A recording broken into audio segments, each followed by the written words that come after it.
Chapter 2. Please find my sister. I see, I said. Your sister has disappeared. Have you reported her disappearance to the police? The blonde girl shook her head. She looked very nervous and was starting to cry. No, I haven't told the police, she said. I don't want any trouble with the police. I just want you to help find my sister. She took a small pink handkerchief out of her handbag and dried her eyes. All right, I said. Tell me all about your sister. Her name is Elaine Garfield, said the girl. And what's your name? I interrupted. Helen Garfield, she replied. My sister disappeared a week ago. We had arranged to have dinner together last Monday night, but she didn't come. Perhaps your sister didn't come because she doesn't like the food you cook, I suggested. Don't try to be funny. I flew all the way from New York to see her last Monday, she said angrily. Oh, so you don't live in Los Angeles then, I said. No, she replied quickly. I live in New York. I flew right across America to see my sister, but when I got here, I discovered that she had disappeared. How do you know she has disappeared? I asked. Perhaps your sister just forgot about the dinner. The blonde girl took a deep breath.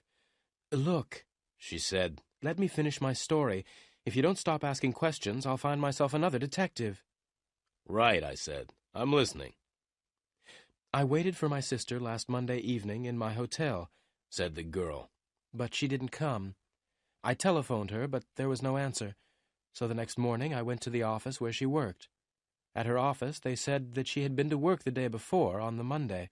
They also told me that she'd left suddenly, in the middle of the afternoon, without telling anyone. After that, I went round to her flat, but there was no one there. The girl stopped for a minute, and then continued. Mr. Samuel, she said, I'm very worried about my sister. It's not usual for her to disappear suddenly like this. I'm sure that she's in danger, and I want you to find her. All right, I said. It may be easy or it may be difficult, but I'll find her. But first, tell me why you've waited 3 days before coming to me. That's none of your business, the girl said. Okay, I replied. Your sister's name is Elaine Garfield. What does she look like? Oh, that's easy, Helen Garfield replied. She looks like me. We're twins. Now, Mr. Samuel, how much money do you charge? $50 a day, I said. Very well, Mr. Samuel, said the girl, but $50 a day is a lot of money. I hope that you will work hard for it. Oh, yes, I replied with a smile. I'll work very hard. Now give me the address of your sister's flat and the name of the office where she works. I'll start work at once. The blonde girl wrote the addresses on a piece of paper and gave me the paper. One more thing, I said. Can you give me your address, too? That won't be necessary, she replied as she picked up her handbag. I'll come and see you again tomorrow afternoon at 5 o'clock. Goodbye, Mr. Samuel. Without waiting for an answer, the girl turned around and walked out of the office. As I watched her walk out of my office, I smiled to myself.